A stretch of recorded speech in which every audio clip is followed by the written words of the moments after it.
moi, on m'a demandé de parler d'un sujet complètement différent, en fait, de revenir un peu dans le temps, si possible avant l'amputation, et si possible, justement, d'éviter les amputations. J'ai quand même l'impression, depuis 25 ans que je fais de la diabétologie, que j'en vois moins. J'ai pas réussi à trouver des statistiques très fiables au niveau de la Suisse, mais je pense qu'il y en a moins quand même, et c'est tant mieux. Donc, on va essayer de faire un petit survol de la prise en charge du diabète. Donc, on m'a demandé un truc assez large, les complications liées au diabète, donc forcément je vais rester assez superficielle, et puis l'importance de l'équilibre glycémique en pré- et post-opératoire. Alors, je vais passer très vite, mais vous le savez qu'au niveau mondial et au niveau suisse, on voit régulièrement une augmentation donc, de la prévalence du diabète, mais ce qui est surtout inquiétant, c'est qu'une personne sur 3 ne sait pas qu'elle a un diabète. Et ça c'est des chiffres qui ne bougent pas depuis des années. Et ça, c'est un petit peu dommage. C'est dommage parce que, justement, le risque des complications, il survient avec l'exposition à l'hyperglycémie chronique. Et cette exposition, elle est donc forcément latente, cachée pendant des années, complètement asymptomatique. Et par analogie avec le côté tabagisme, l'exposition au tabac qu'on calcule en unités paquets année, eh bien, il y a aussi un effet qu'on appelle la mémoire glycémique, qui est en fait un calcul aussi où on évalue au moment où le diagnostic de diabète est posé, sur la base de l'hémoglobine glyquée de départ, on peut tirer des conclusions de combien d'années il a été exposé préalablement et quel est déjà son risque en HbA1c année. Et il faut entre 40 et 60 HbA1c année, donc ça se calcule en regardant l'HbA1c au moment du diagnostic, moins l'HbA1c cible, si on veut, multiplié par, dans ce cas particulier, 10 ans, puisqu'il avait déjà au moins une neuropathie sévère. Donc en fait, c'est assez souvent, et ça je crois que ça n'a pas beaucoup changé, que les gens arrivent dans la maladie diabétique avec justement un pied diabétique. Qu'ils entrent d'un seul coup de manière assez brutale et violente avec justement une infection au niveau du pied, avec la discussion autour d'opérations, voire d'amputation, et en plus on leur dit, eh ben voilà, en plus vous avez le diabète et il va falloir gérer ça. Donc, en effet, le corollaire de cet effet mémoire glycémique, le corollaire, c'est qu'il faut être très agressif dès le départ dans le traitement glycémique. On ne peut pas se permettre de perdre du temps, puisque le temps, ça va être continuer l'exposition aux facteurs délétères. Et en fait, l'efficacité du traitement intensif du diabète, ça fait super longtemps qu'on sait que ça marche. Ça fait plus de 30 ans qu'on sait que ça marche pour diminuer et ralentir les complications microvasculaires. Donc les premières publications, c'est déjà 1993. C'était les études des CCT et UKPDS essentiellement.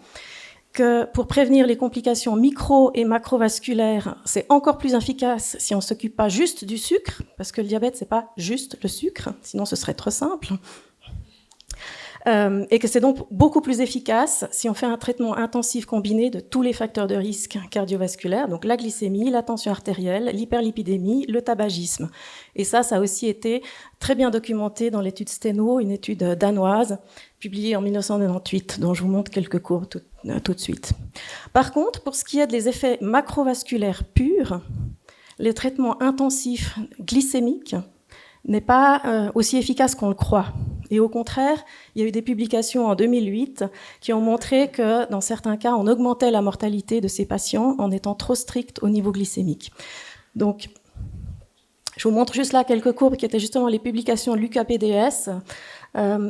Vous voyez, on ne va pas aller dans les détails, mais on voit que la courbe est beaucoup plus pentue quand on... Je sais pas très bien voilà. Quand on parle justement des choses microvasculaires, comme là, mais aussi les amputations, par contre, la pente est beaucoup plus plate. Donc, ça veut dire la corrélation entre la baisse d'hémoglobine glyquée et la diminution du risque est beaucoup moins marquée pour les choses macrovasculaires que pour les événements microvasculaires. Mais la bonne nouvelle, c'est que pour les amputations et la vasculopathie périphérique, il y a quand même une diminution assez marquée avec l'amélioration glycémique. L'étude Steno, c'est celle-ci. Là aussi, sans entrer dans tous les détails, le but était vraiment de traiter vers la cible, de faire tous les efforts nécessaires pour que le patient ait une glycémie dans la cible, qu'il ait une tension artérielle dans la cible, une hyperlipidémie dans la cible et qu'il arrête de fumer et qu'il fasse de l'activité physique. Et puis, comme vous voyez, des résultats assez spectaculaires sur tous les événements micro- et macrovasculaires. Donc c'est des choses connues.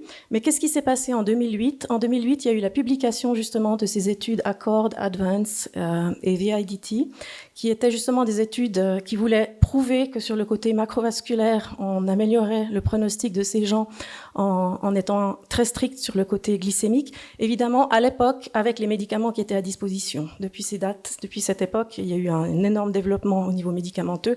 On va y revenir. Donc le fait que ces études aient montré avec les anciennes thérapies qu'on augmentait la mortalité vasculaire chez ces patients, au fait que certaines études ont été arrêtées prématurément parce qu'elles avaient montré que les patients dans le groupe traité mouraient plus. Et puis, la deuxième chose que ça a mis en place, c'est que après, tous les autres médicaments qui ont été développés pour le diabète doivent passer par un filtre de facteurs de risque, enfin de risque de mortalité cardiovasculaire, si vous voulez. Puisqu'on avait montré que certains traitements augmentaient la mortalité cardiovasculaire, après, tous les autres médicaments qui sont arrivés pour traiter le diabète devraient passer en fait un cut. Est-ce qu'on n'augmente pas la mortalité cardiovasculaire avec ces nouveaux traitements? Donc c'est ce que vous voyez ici, c'est tous les nouveaux médicaments qui sont arrivés depuis la fin des années 2008-2010, qui doivent passer par ce cut. Et donc, à la base, c'est des études qui ont été faites pour démontrer une non-infériorité cardiovasculaire. Donc, le but, c'était juste de démontrer qu'on tuait pas plus les patients avec ces médicaments. Et puis, en fait, ce qui s'est passé, c'est que certains de ces médicaments ont tout d'un coup montré que non seulement on n'était pas inférieur, on n'augmentait pas la mortalité cardiovasculaire, mais qu'au contraire, on l'améliorait. Donc tout d'un coup, on a commencé à découvrir toute différentes classes de médicaments qui ont eu un effet, en fait, qui était intrinsèque à la molécule et pas lié à la valeur glycémique pure. Donc en fait, c'est la classe des médicaments. D'abord, il y a eu les premiers qui sont passés par ces cuts, c'est les DPP4 inhibiteurs. Et ensuite, vous avez eu le développement des GLP1 analogues et ensuite des SGLT2 inhibiteurs. Donc, on ne va pas aller dans le détail, évidemment, de ces études. Voilà, vous avez un petit résumé. Donc, par classe, vous avez ici la première catégorie, qui sont les DPP4 inhibiteurs. Ils sont tous neutres. Ils ont passé le cut de la non-infériorité cardiovasculaire, mais ils n'ont pas montré un bénéfice particulier au niveau cardiovasculaire.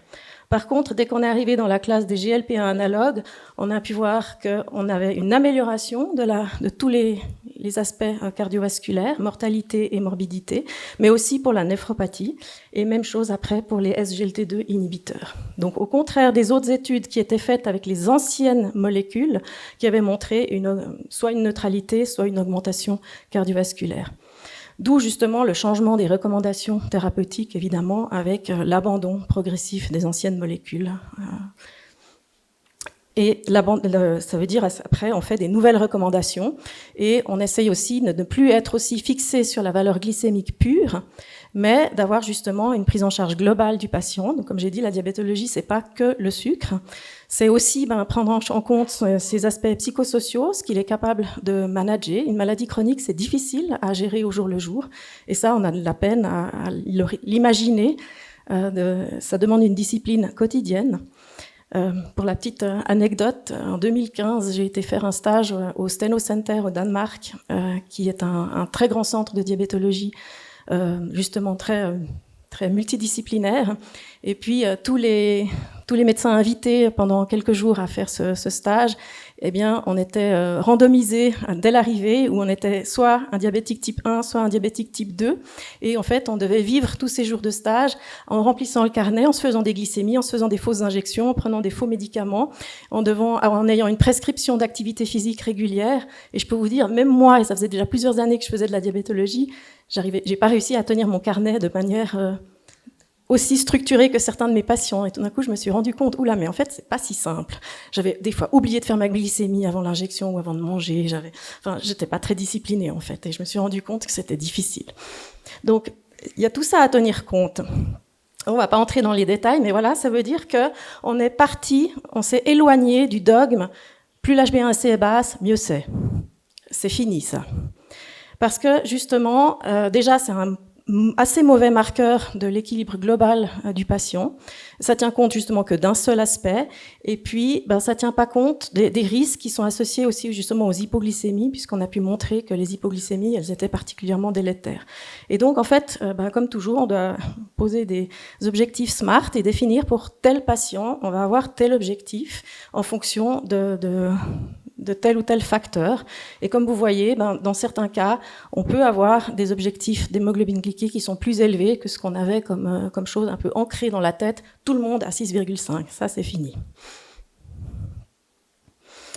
Ce qui veut dire que toutes les nouvelles recommandations donc, de ADA, donc American Diabetes Association, et la SGED, donc c'est SSED en français, pardon, la Société suisse d'endocrinologie et diabétologie, ont revu évidemment leurs recommandations petit à petit. Alors évidemment que la base reste la base. La base du traitement du diabète, c'est l'hygiène de vie. Et puis le premier médicament qu'on doit mettre en place, c'est la metformine. Ça reste un médicament très ancien, ça fait plus de 60 ans qu'on le connaît, donc on le connaît bien, il est pas cher, et puis ça rapporte gros, c'est hyper efficace, c'est bien toléré, et puis ça fait vraiment un effet aussi cardiovasculaire, parce que les études UKPDS que je vous ai montrées tout à l'heure, c'était essentiellement en utilisant la metformine.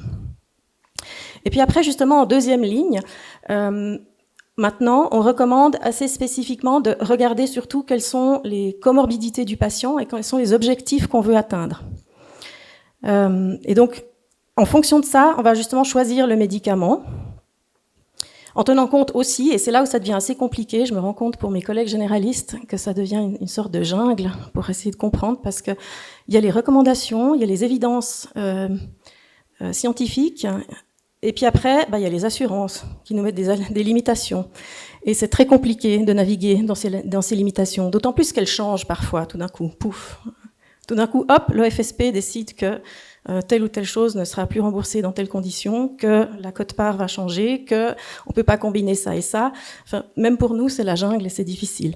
Mais disons, selon l'évidence, c'est qu'en tout cas, quand il y a déjà une macroangiopathie installée ou plusieurs facteurs de risque cardiovasculaire, on doit choisir en fonction du poids, soit un GLP-1 analogue, soit un SGLT2 antagoniste, parce que justement, c'est ce qu'on a vu comme classe de médicaments qui fait la meilleure prévention cardiovasculaire. Sachant que médicalement, ça fait du sens de les associer quand il y a vraiment un très haut risque cardiovasculaire, mais que là, on est coincé par les assurances. Et ça implique en général de faire une demande et de justifier, de supplier, et puis que suivant l'assurance, on aura un oui ou bien un non. Que si on a par contre une insuffisance cardiaque, il faut privilégier les SGLT2 antagonistes, parce que c'est là aussi qu'ils ont montré qu'ils diminuaient les hospitalisations pour insuffisance cardiaque. Également, si on a la néphropathie avec des critères d'albuminurie, on doit privilégier les SGLT2 antagonistes, mais maintenant il y a aussi des nouvelles données qui disent que les GLP-1 sont tout aussi bons. Donc finalement, là, on pourrait probablement choisir aussi l'un ou l'autre en fonction du poids du patient, puisque pour les GLP-1 analogues, la limitation, c'est BMI plus que 28. Et pourtant, les diabétiques qui ont un BMI moins que 28, ils profitent tout aussi bien des GLP-1 analogues. Mais voilà, le problème, c'est que c'est pas remboursé. Et si évidemment l'objectif, même s'il n'a pas de macroangiopathie, c'est de viser une perte de poids, il faut choisir un GLP-1 analogue. Mais là aussi, on est coincé avec certains critères des assurances. Alors, au-delà de l'HbA1c, comme on a dit, c'est tenir compte de la personne dans sa globalité et de voir tout ce que cette hyperglycémie chronique peut influencer dans son risque de complications. Et ça, vous les connaissez bien, je ne vais pas entrer dans les détails, mais peut-être vous rappeler que ce qui tue les patients diabétiques de type 2, c'est la maladie cardiovasculaire. Donc c'est là-dessus qu'il faut se battre. Alors, les complications traditionnelles, vous les connaissez bien, mais probablement vous êtes moins familier avec les complications émergentes. L'une d'entre elles, par exemple, c'est le cancer. Le diabète augmente le risque de cancer, l'obésité augmente le risque de cancer. Donc il y a des dépistages particuliers à prendre en compte. Évidemment, un diabète surtout mal équilibré augmente le risque d'infection, mais aussi de maladies thromboemboliques. Une des choses dont vous n'êtes pas non plus tellement conscient probablement, c'est l'augmentation de la cirrhose métabolique, dans le sens que probablement dans nos pays occidentaux, on verra beaucoup plus souvent des cirrhoses d'origine métabolique que des cirrhoses d'origine alcoolique. Et donc ça aussi, ça fait partie maintenant des critères de dépistage régulier des patients diabétiques, d'évaluer leur risque de stéatose hépatique, de fibrose qui évolue ensuite vers la cirrhose, et la cirrhose elle-même est un facteur de risque ensuite pour le cancer hépatocellulaire. Et puis bien sûr, là évidemment, on a eu beaucoup de présentations orthopédiques et réhabilitation, évidemment que la neuropathie elle-même entraîne souvent des troubles fonctionnels, et puis évidemment que si la personne a été amputée, elle va avoir des gros troubles fonctionnels. Et puis, on en a parlé aussi, ça concerne aussi beaucoup les diabétiques, c'est les troubles cognitifs, en particulier après de très très longues décennies de diabète, en particulier avec les hypoglycémies, justement, puisqu'à partir de certains degrés d'hypoglycémie, vous avez de la mort neuronale. Donc, au niveau cérébral, avec le temps, il y aura des troubles cognitifs.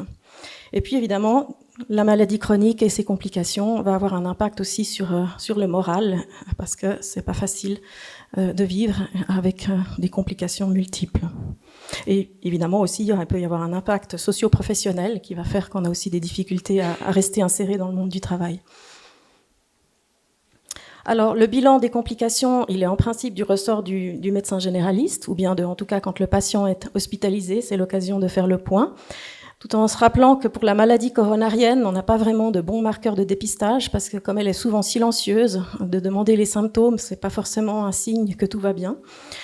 Par contre, pour l'artériopathie périphérique, déjà l'examen clinique, puis poser la question s'il y a une claudication, c'est quand même important.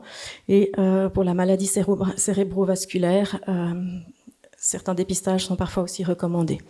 Pour les microangiopathies, bien évidemment, un contrôle ophtalmologique tous les ans au moins, et plus si l'ophtalmologue détecte des anomalies.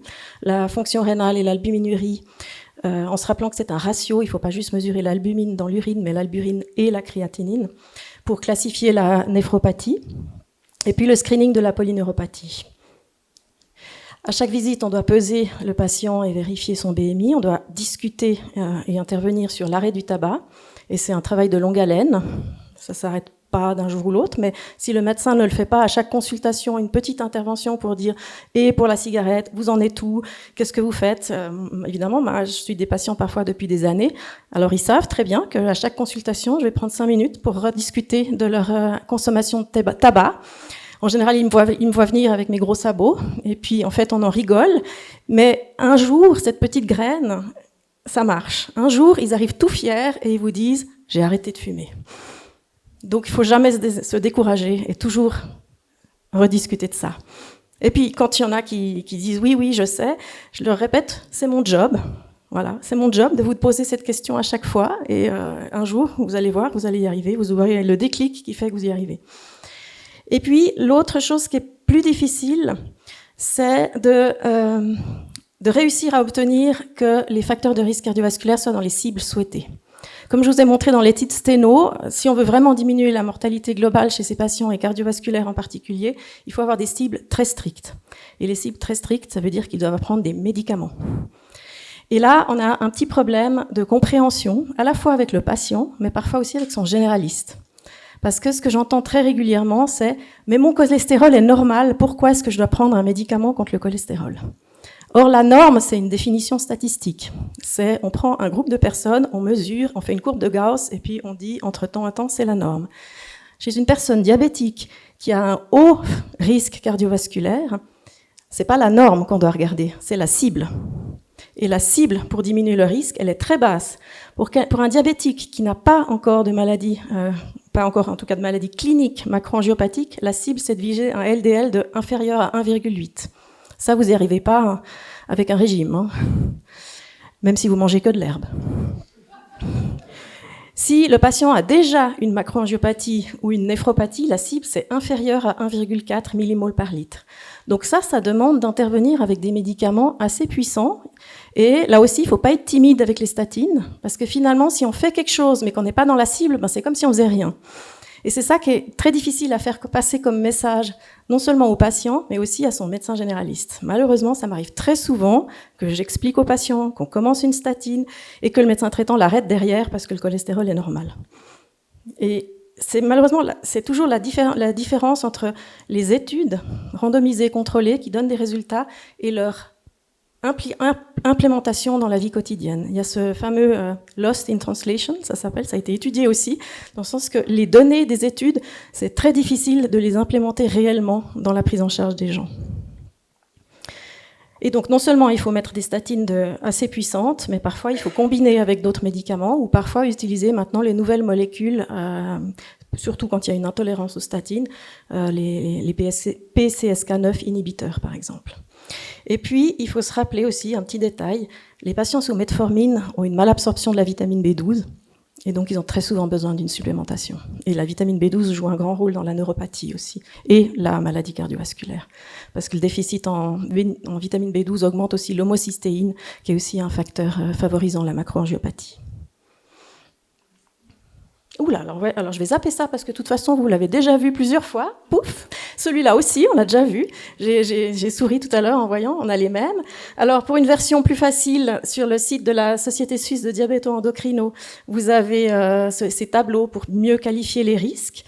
Et puis, la même chose pour la difficulté de convaincre les gens, c'est quand il y a une neuropathie, qu'il n'y a jamais eu d'amputation, parce que quand ils ont déjà été amputés, ils comprennent l'importance de protéger l'autre pied. Mais quand il n'y a jamais rien eu, ils pensent que ça les concerne pas. Et puis évidemment, moi j'ai plein de dames qui ont des chaussures comme ça, puis des orteils tout ratatinés comme ça dans les chaussures, puis qui ont zéro de palesthésie, puis qui me disent « mais je suis très confortable dans mes chaussures ». Ben ouais, vous sentez rien, c'est normal. Donc, très difficile de leur faire aller acheter sur ordonnance des chaussures orthopédiques de série avec des semelles de décharge, parce qu'elles n'en voient pas l'utilité, et puis parce qu'elles les trouvent moches.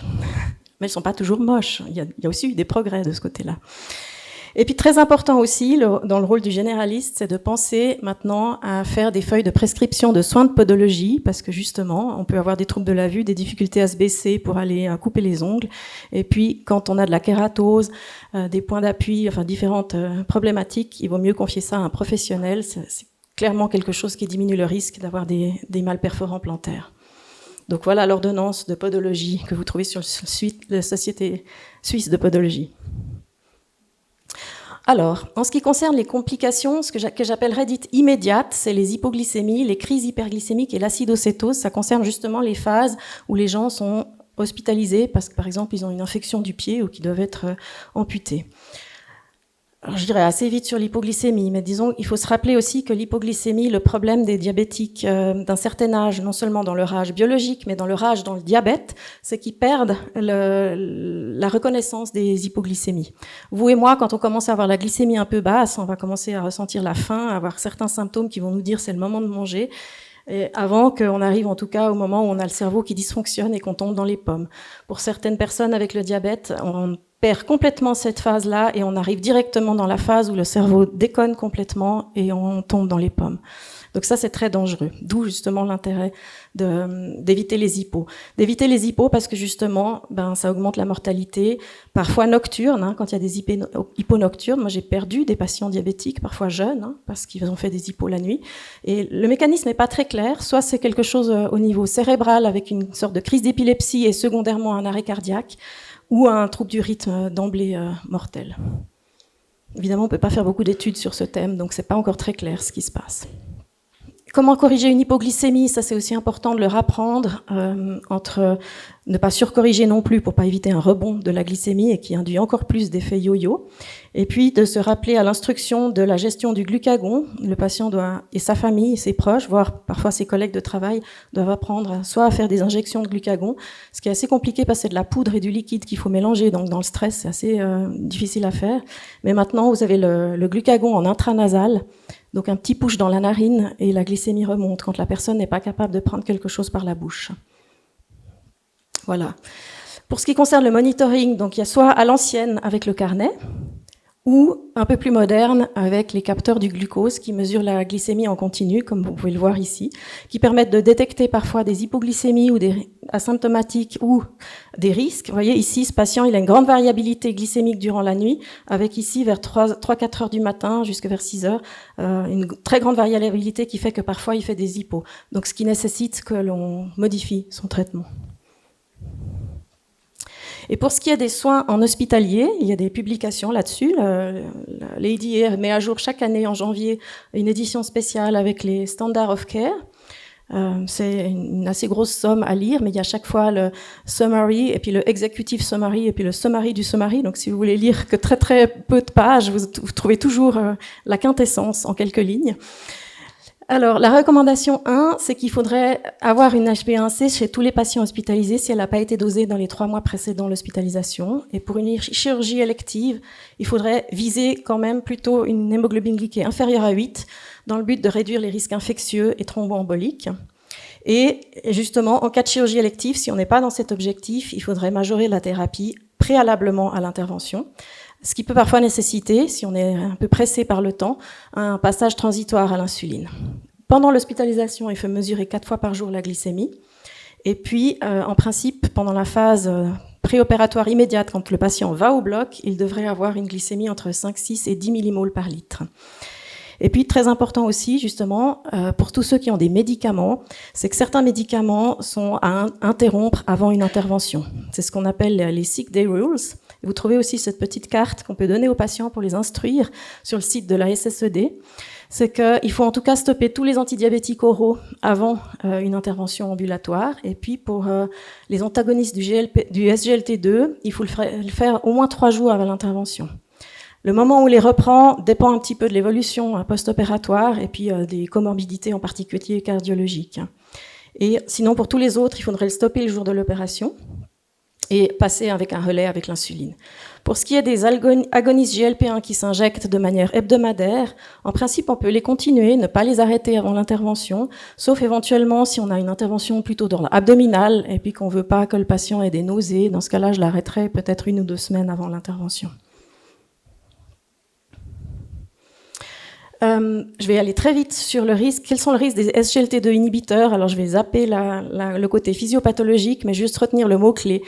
Les SGLT2 inhibiteurs, ça fait, je vais être un peu cru, ça fait faire pisser du sucre. Donc, ça n'agit pas du tout sur l'insuline, et donc ça n'agit pas du tout sur le côté métabolique intracellulaire. Donc, le risque, quand on est à jeun, quand on a une opération, quand on a un stress, donc une infection, c'est que la glycémie est normale, mais à l'intérieur de la cellule, il n'y a pas de sucre, et donc il n'y a pas d'énergie.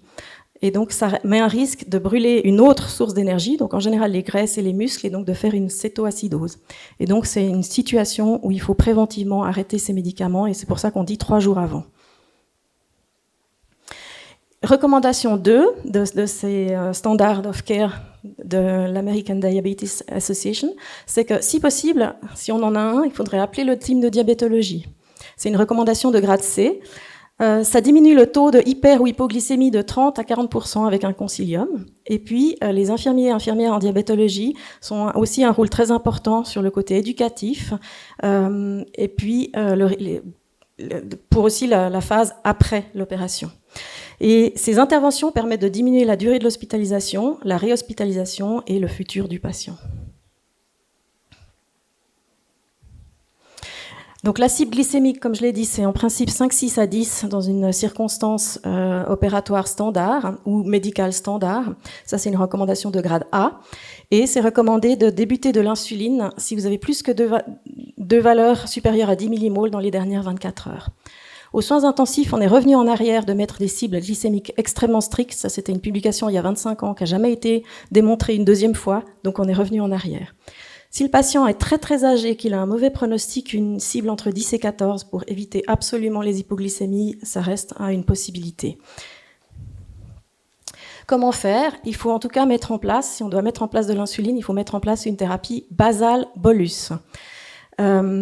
Il faut privilégier des insulines de durée lente, mais pas trop lente non plus, parce que, par exemple, la Tresiba, qui est une insuline qui est utilisée en grande quantité en ambulatoire, en milieu hospitalier où on doit majorer ou changer les doses presque au jour le jour, c'est très embêtant parce qu'elle a une demi-vie de 42 heures. Donc vous avez une certaine inertie d'effet qui fait que ce que vous faites maintenant aura un effet dans 5 jours. Donc c'est pas du tout pratique en milieu hospitalier. Donc, comme j'ai dit, il faut mettre les antidiabétiques oraux en pause. Parfois, vous pouvez garder les DPP4 antagonistes. Et puis, s'il y a une décompensation cardiaque, il faut quand même rediscuter si un SGLT2 inhibiteur est quand même une bonne option à ce moment-là. Mais par contre, ça c'est une recommandation de grade A, l'utilisation d'un schéma d'insuline de correction avec que de l'insuline rapide, donc ce qu'on appelle les fameux schémas d'insuline ou les insulin slide scale ou des choses comme ça, c'est fortement déconseillé. Ça augmente beaucoup plus la variabilité glycémique et donc le risque d'hypoglycémie. Le but, c'est d'avoir quelque chose de physiologique. Vous avez en vert l'action de l'insuline lente et en jaune l'action de l'insuline qui couvre l'apport du repas. S'il y a des hypoglycémies, il faut essayer de comprendre pourquoi elles sont survenues puis de modifier le traitement en conséquence. Et puis, ça c'est une dia un petit peu compliquée, mais en gros, Vous avez parfois peut-être l'impression que nous, quand on commence l'insuline, on le fait au pifomètre. Alors oui, c'est un petit peu au pifomètre, mais le pifomètre est toujours basé sur l'expérience. Et puis si on n'a pas l'expérience, on peut se baser simplement sur les chiffres, dans le sens que si l'hyperglycémie est modérée, on commence avec 0,1 à 0,2 unités d'insuline lente par kilo par jour. Si on est modéré, donc entre 11 et 16 millimoles, on commence avec 0,2 à 0,3 unités par kilo par jour. Puis si on a une glycémie très élevée, plus que 16 millimoles, on commence à 0,3 voire 0,4 unités par kilo par jour. En commençant comme ça, on prend aucun risque et puis simplement après, on adapte en fonction des résultats. Pour le type de diabète, pour le diabète de type 1, j'aimerais rappeler, je l'ai mis en gros et comme ça, c'est parce que c'est des choses que je vois encore régulièrement. Les diabétiques type 1 ne doivent jamais interrompre leur insuline basale, même si l'anesthésiste leur a dit qu'il devait diminuer la dose, l'arrêter ou Dieu sait quoi, et j'entends encore ça régulièrement. J'ai encore eu l'année passée un patient avec une pompe où l'anesthésiste a enlevé la pompe avant l'opération et l'a laissé comme ça. Donc, heureusement, les diabétiques type 1 sont bien instruits pour ça, donc ils savent que, et en principe, on leur donne les instructions pour l'opération. Ne vous laissez pas convaincre d'arrêter votre insuline avant une opération. Donc, on l'a dit, pour les antidiabétiques oraux ou injectables, la metformine, ce sera en principe à poser durant l'intervention en raison du risque surtout d'insuffisance rénale aiguë et de lactate acidose. À se rappeler aussi que c'est le cas quand on donne du produit de contraste. Les sulfonylurées, justement, c'est les vieilles molécules qui augmentent le risque d'hypoglycémie. Donc, de toute façon, c'est à poser. Ou alors, justement, c'est l'occasion de se dire qu'il faut stopper cette thérapie et passer à quelque chose de plus moderne. Et les SGLT2 inhibiteurs, en principe, à poser pendant l'hospitalisation, sauf en cas d'insuffisance cardiaque et à condition de mettre de l'insuline en parallèle. Les DPP4 inhibiteurs sont ceux qui sont le moins dangereux. On peut certainement les combiner avec de l'insuline basale dans les situations intermédiaires pour éviter les bolus. Et les GLP1 analogues, on peut les combiner aussi avec de l'insuline basale dans les hyperglycémies modérées, du moment que le BMI est plus que 28, pour essayer d'éviter aussi les bolus d'insuline rapide. Pour la technologie du diabète, puisqu'on voit de plus en plus de gens qui portent des capteurs ou des pompes, il faut en principe essayer de poursuivre les thérapies et les technologies qui sont en place, parce que le patient, il est éduqué pour ça. Donc, il sait ce qu'il doit faire avec ça, il sait comment le changer. Par définition, il sait mieux que vous, donc il faut le laisser faire. À condition, évidemment, qu'il soit dans la capacité de le faire. Évidemment, s'il est comateux ou qu'il a les deux bras dans le plâtre, ce sera un petit peu difficile. Et en principe, ça doit être son propre matériel, dans le sens qu'il n'y a aucun centre de diabétologie qui a tous les matériels disponibles en quantité suffisante pour les gens qui viennent. Donc le matériel doit leur être amené. Et puis se rappeler que même si on utilise le capteur du patient en milieu hospitalier, il faut toujours confirmer les valeurs extrêmes, qu'elles soient hautes ou basses, par des glycémies capillaires. Et se rappeler aussi que les senseurs et les pompes sont incompatibles avec les IRM. Donc en résumé, un patient sur 3 ne sait pas qu'il est diabétique et entrera dans sa maladie malheureusement de manière assez brutale avec une complication majeure, soit cardiovasculaire, soit un pied diabétique. Que l'hémoglobine glyquée, c'est un marqueur très indirect du risque, mais c'est plus du tout un objectif seul en soi, et que désormais, on a des classes médicamenteuses qui ont des effets qui sont au-delà de l'effet glycémique pur et qui sont donc à privilégier en fonction du profil de risque du patient. Que tant les glycémies capillaires que l'hémoglobine glyquée sont donc des marqueurs aussi indirects et qu'il y a beaucoup d'apports de la technologie de la surveillance et qu'un des points importants, c'est aussi le traitement agressif des facteurs de risque cardiovasculaire. Et en termes de prévention, évidemment, expliquer, réexpliquer et réexpliquer aux patients que les soins de pied et les chaussures adaptées, c'est très important. Et en tenant compte aussi des coûts, j'en ai pas parlé, vous en avez parlé un petit peu, mais le problème des chaussures orthopédiques et des semelles, c'est qu'elles sont pas très bien couvertes, en fait, pas si bien que ça. Avant l'âge de la retraite, c'est l'assurance invalidité qui paye, mais il y a quand même une quote-part assez importante pour le patient. Puis après l'âge de la retraite, c'est l'assurance maladie, puis là, la quote-part est nettement plus importante pour le patient. Donc c'est quand même un coût qui est pas négligeable et qui freine certains patients d'aller là. Se rappeler les règles donc de maladie et donc d'opération, les objectifs glycémiques, et si vous devez retenir qu'une seule chose, c'est de ne pas utiliser de schéma d'insuline rapide seul, et puis faire appel aux consultants ou avoir en tout cas des recommandations internes. Voilà, je vous remercie de votre attention, puis je pense maintenant vous avez faim.